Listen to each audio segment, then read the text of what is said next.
महमूद मदनी साहब का बयान आया, बहुत अफसोस हुआ। मैं इनको काफ़ी अरसे से जानता हूँ।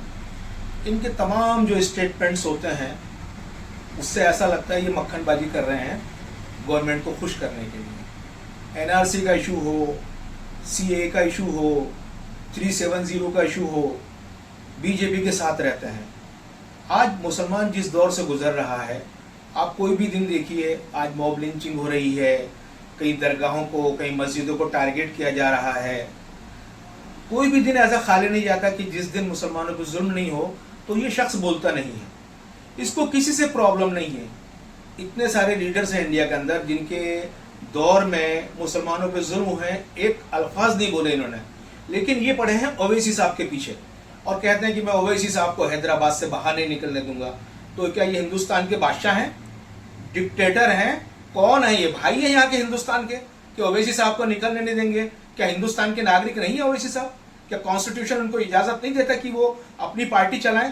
क्या पार्टी तुमने नहीं बनाई थी उदित राज से मिलके?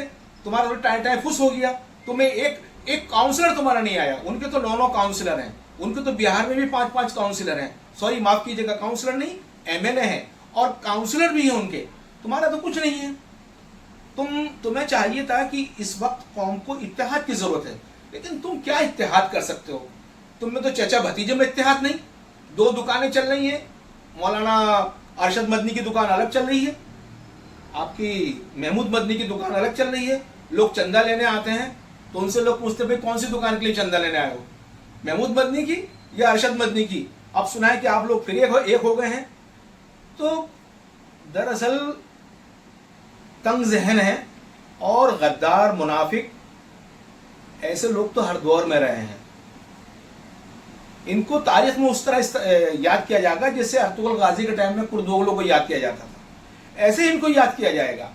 ये लोग तो क्या कहूं, इनके बारे में अल्फाज ही नहीं है मेरे पास, इनके बारे में अल्फाज ही नहीं है।